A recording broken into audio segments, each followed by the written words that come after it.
is Kadek Anggun Sentyawati. I'm from 6F class.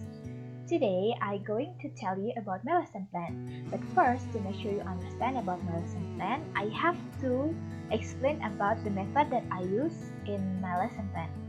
So, I use inquiry-based learning as my method, and inquiry-based learning is the method where the student is the center of the learning process. In this method, students have to solve or answer a question by doing analysis. In inquiry-based learning, there are 6 steps. The first step is question. Question means where students have to find a question or a problem. Then they will make hypothesis, and to support their hypothesis, they have to collect data. Then the data have to be analyzed by the students to make sure which one is the correct answer or the most correct answer of their problem or their question.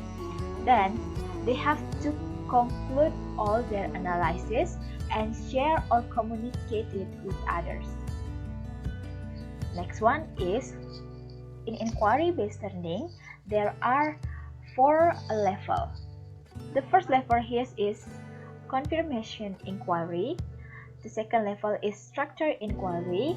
The third one is guide inquiry. And the fourth one is through inquiry.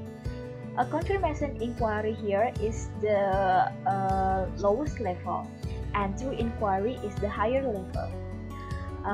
Because I did 7th grade students, so I decided to use the third level. It is the guide inquiry, because in guide inquiry, the question made by the teacher. I think in 7th grade, it's new, or students are the beginners. So I think the teacher have to give them stimulus by giving a question, but the students still solve the problem and doing the analysis. Now, without any further ado, let's jump to my lesson plan. Hi, so this is my first lesson plan. So I will teach report text for 7th grade students, and I use inquiry-based learning, and I use pop-up art because it is interesting learning media to attract student attention and student interest into learning process.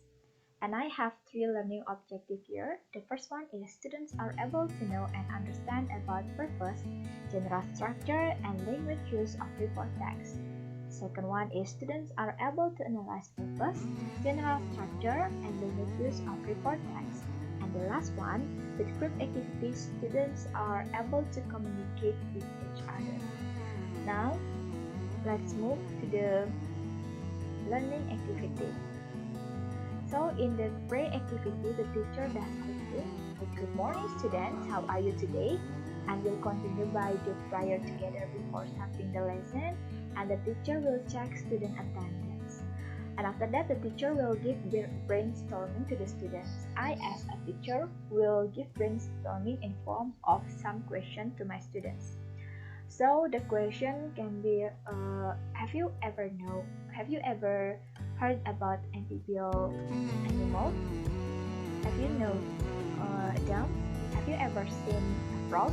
So I will give a general question into the specific question, and I will continue to the main activity. In the main activity, I will show a pop-up art of frog to attract student attention and to visualize frog. And then I will continue by giving a simple question that's related to the material. The question that I will give to my student is, what do you know about frog? Can you describe frog? So the students might answer, frog has 4 legs, frog swallow grains. So based on that, I will tell simple example of report text. Then after that, I will spread a printed report text of frog to my students, and they will read it together. After they finish it, I as the teacher will give initial questions to my students about report text. But before it, after the fourth activity, I will ask my students, do you know what we're going to learn today? So, based on this question, I will introduce the scope or the materials that we will going to learn. After that, the initial question is about what, why, and how. The what question is about what is a report text. How question is about how can we make a report text. It's referred to the structure and language use of report text. And why we have to make a report text. It's referred to the purposes of report text. And after that, to answer this question, I will ask my students to work in group, where each group consists by 5 students. And each group will have a same question to be answered. And after they already answer that question, they have to analyze and find example from the text that I already give them before. So in this part, the students already have a question. Now they have to make a hypothesis based on their prior knowledge, and they have to collect data from books and analyze that data and then make a conclusion as a final result. So here I allow my students to find a resource from library school. And after that, the 8th step or the 8th activity in main activity, each group share their result or present their result in front of class. And I, as a teacher, give them feedback to appreciate the work. And in a post activity, I have to review, as a teacher, I have to review my students' understanding about the material. I have to make sure all my students understand about the material by giving them questions. Have you already understand about the materials? There's a problem, something like that, and I can, if my student who doesn't understand about the materials, I can repeat it or explain it to the point. And after that, the teacher and the students conclude the learning that has been done, and the teacher does close the learning with prayer. Now I will show you. This is the pop-up art of the frog that I will show to my students. And this is the text, because they just 7th grade students, so I will give them simple text, just 3 paragraphs. So that's all about my first lesson plan. Now let's continue by my next lesson plan. Hello, so this is my second lesson plan.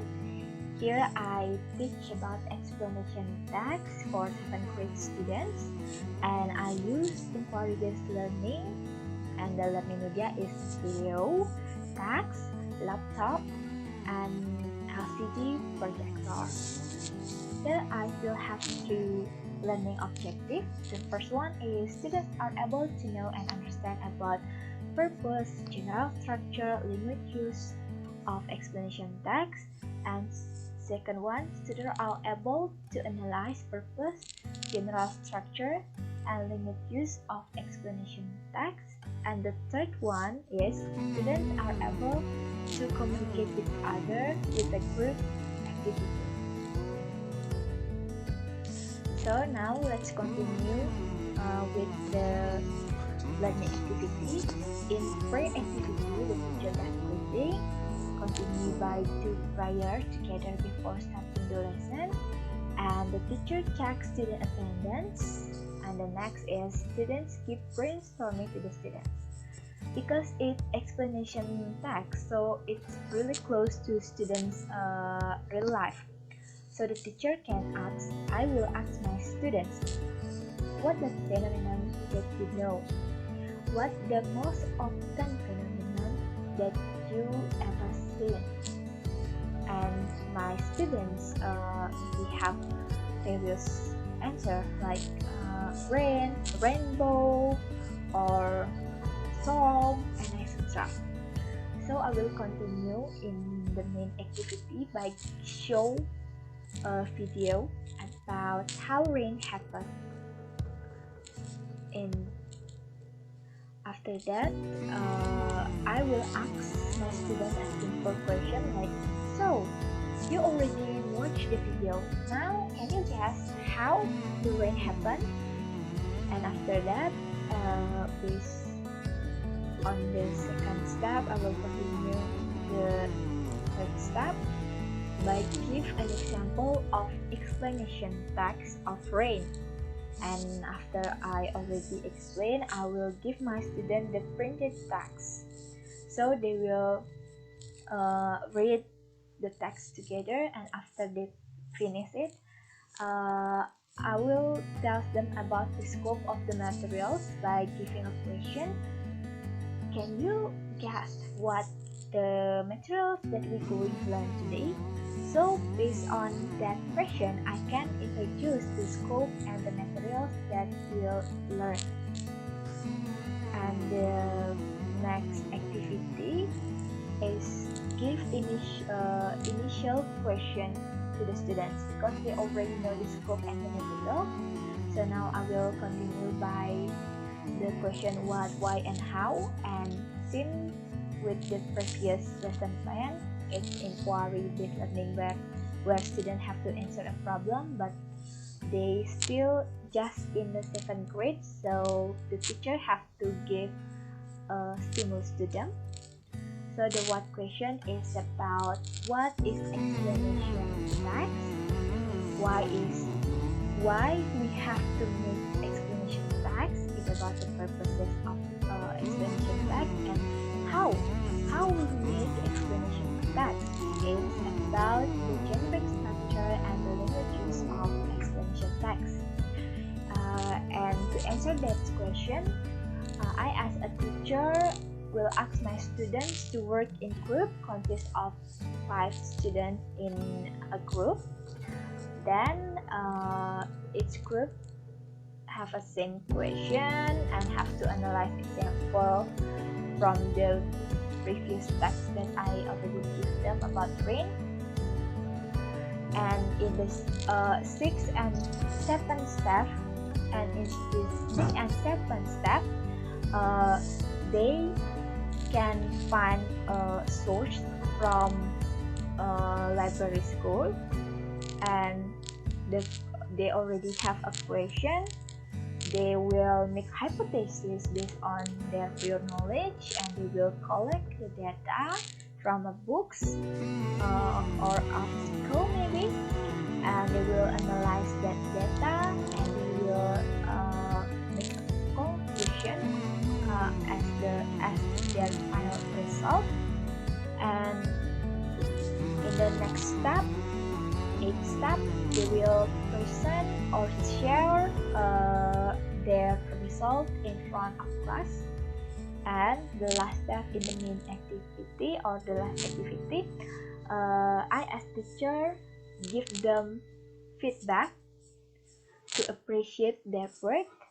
And in the post activity, I have to make sure all of my students already understand about the material, so I review their understanding by asking a question that they understand about the materials. If there's students who still does not understand about the materials, I can repeat it to the point, and after that the teacher and the students can conclude the materials together, and we close the learning with prayer. And I will show you the video. So this is the video that I will going to show to my students of rain, and this is the text about how does rain happen. It's still a simple text because we just 7th grade, students.